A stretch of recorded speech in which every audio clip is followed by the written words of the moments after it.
Hello, this is Ayat with Volunteer Houston.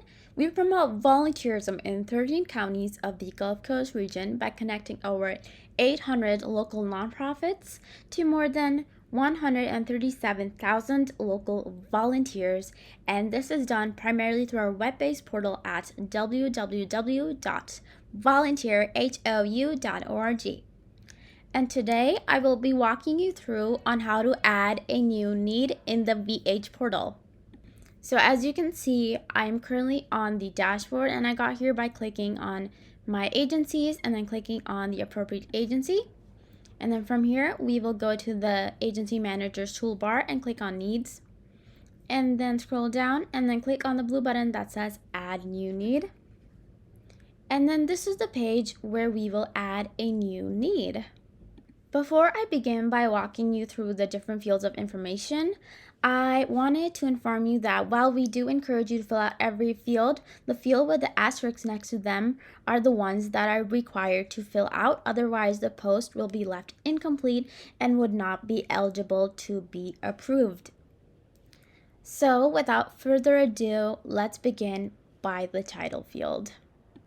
As you may already be able to tell, the title is for your upcoming project, event, or etc. So it is the name for that.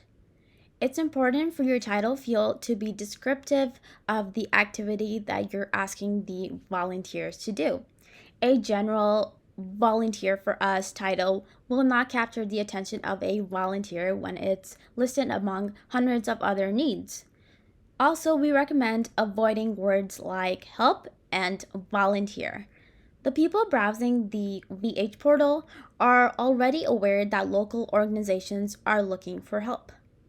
In fact, there's a simple formula to this, which is action item, task, and description of the audience that this need will benefit. So, for example, I can make the title Prep warm meals for the homeless. So as you can see, this includes the action item and task as well as the audience that this need will benefit. And then following that, we have the description field. So in the description, you provide an overview of the need at hand and what the volunteer task entail. So for example, you're just going to provide a general description. So I'm just going to write general description of need, and then you will follow it up by the volunteer tasks and what the volunteers are expected to do. Needed for following the title, I will write food assembly, food packaging, and food delivery. And then in addition to that, if you have an image that you would like to add, you can do so by clicking on the image icon and inserting an image. And you can also add external links. For example, if you have an external link to the need on your website, you can add that in as well by clicking on the chain right here. And then once the description is done, we can move on to the other fields, such as privacy. So for this, you can choose which people you want the need to be accessible to. So would you want it to be accessible to the entire database of 137,000 volunteers, or would you like it to be accessible to only a certain group? And if it is only accessible to a certain group, it's important that the people have access to this need by you providing them a unique link to this need. So that's the only way they can respond to this private need. So for the sake of this example, I'm just going to leave it public. And now we have initiative. So if your need aligns with one of the initiatives listed in the drop-down menu, then you can easily select whatever appropriate initiative you think suits the need. So for this, I will select food insecurity because it has to do with prepping meals for the homeless. And then it will go under the appropriate initiative on our portal. And this will be useful for when volunteers are looking for opportunities under certain initiatives. And now we have the duration field. And duration is simply asking you if your need is happening only on one day or it is a recurring need that happens over the span of several days. So you have many options to choose from. So for the sake of this example, I will choose happens on, and happens on means that it will only happen on a certain date. However, if you would like more information on the different types of durations, then you can definitely refer to the tutorial, which is titled Why Ongoing Needs Are Not That Great and Which Types Are Better. And so since I selected happens on, I will select the date that the need falls on. So I will just select the 31st of December, and then following that is the registration close date. So the registration close date is the date you want the registration for the volunteer signups to close. So for the registration close date, it will actually close on the midnight of this date. And the volunteers can register anytime before that date, but not on it. However, if you do leave it blank, then this registration close date will close on the date of the need. And then scrolling down, we have the capacity. So the capacity is just for you to set a limit on the number of volunteer spots available. So let's say you only have 10 spots left to be filled or available, then you can set it to 10.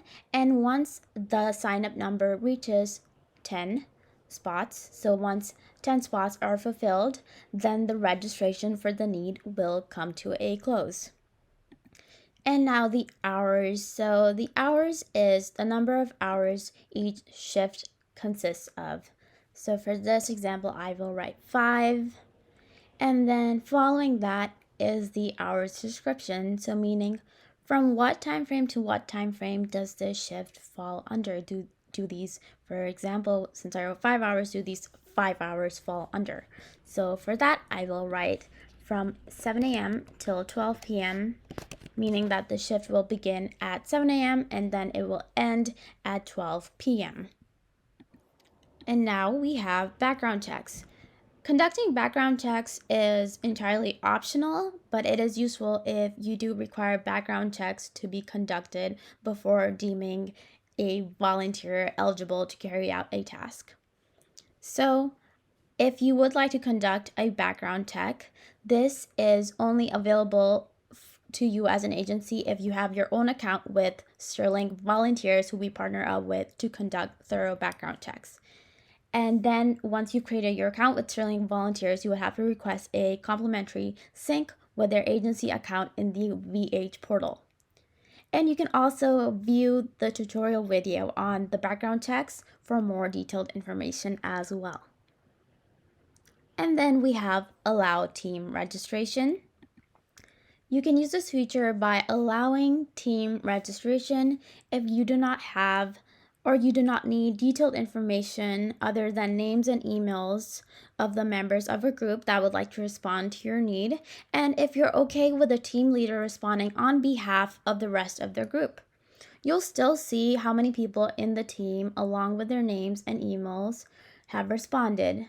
So if that is fine by you, then we recommend that you allow teams by clicking yes.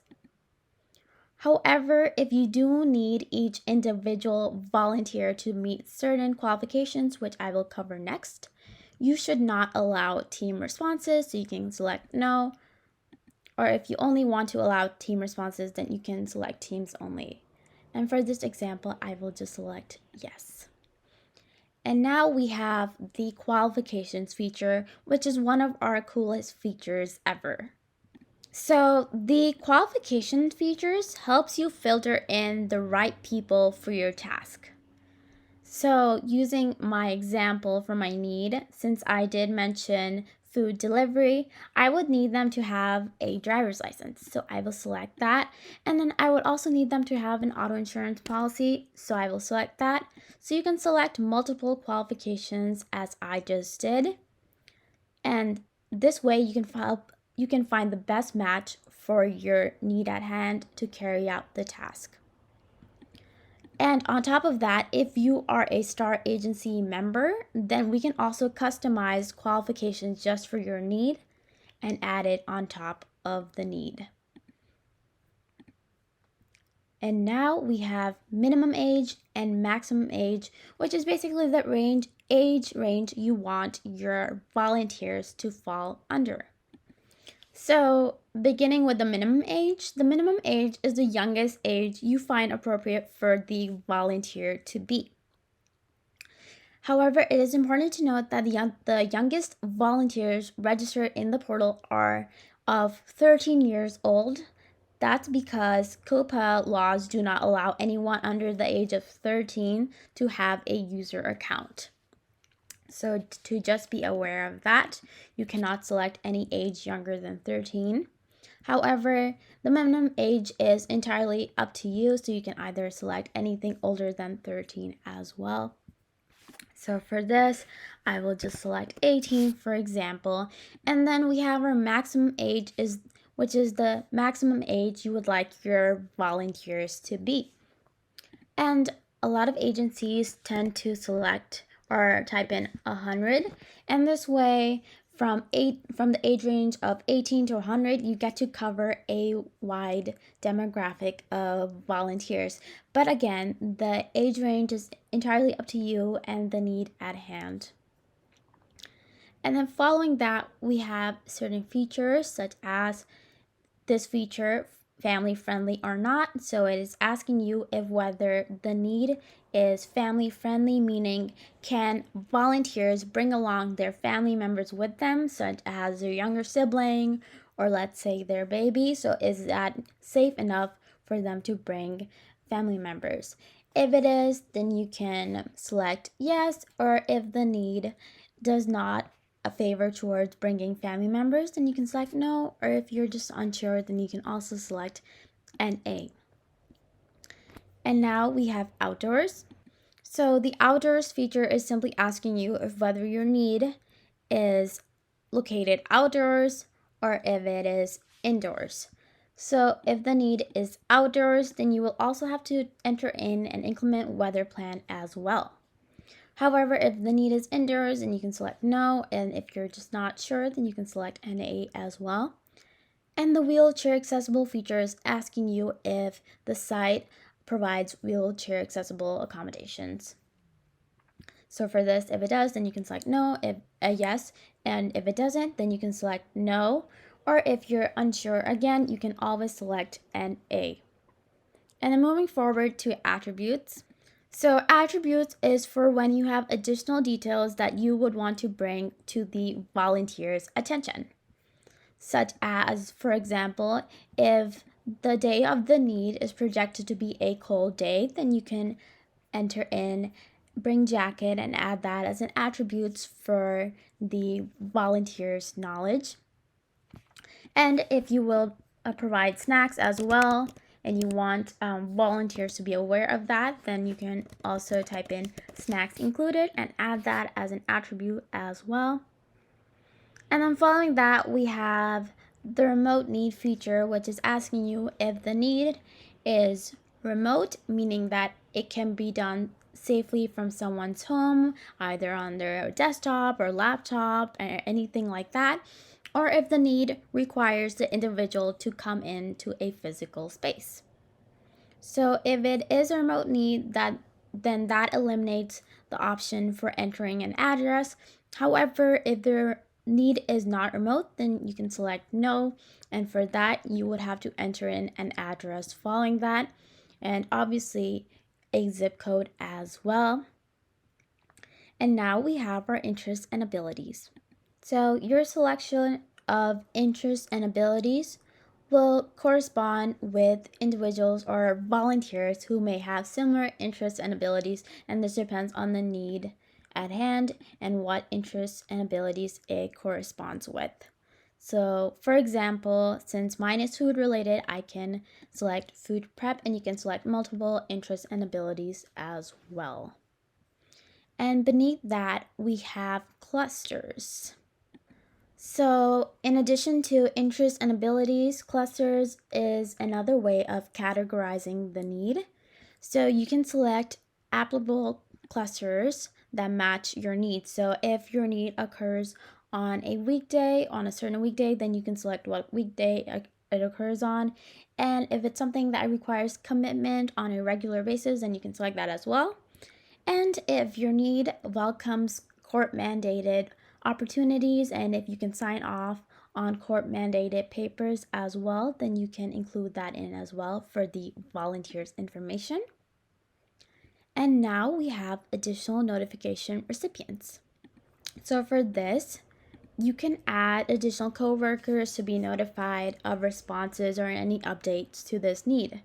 Additionally, the email addresses that you add do not have to be associated with a certain user account in the portal to receive notifications on this need. And following that, we have designating a site supervisor. So you can turn this on if you'd like. And by designating a site supervisor, this will be the point person and the point email for who the volunteers will contact. So the volunteers who respond to this need will be contacting this person, this site supervisor, if they have any questions regarding their tasks, or for example, they might need more driving instructions or directions to the site. Then they will be contacting the listed site supervisor name and email. And now, lastly, we have our waiver. So for the waiver, while this is optional, if you require volunteers to sign a waiver, then you can directly upload a file here. And before a volunteer fully is able to respond to your need, they will be shown this waiver and they'll have to acknowledge it before they can move forward with signing up for your need. And now, once you've entered all the fields, you can simply hit Create Need, and then this need will be submitted and looked at and approved within 24 hours on a business day. And this is it for a tutorial on how to create a new need on the VH portal. I really hope this was helpful to you. If you have any further questions, please don't hesitate to email info@volunteerhouston.org. Thank you so much, and I'll see you next time. Bye.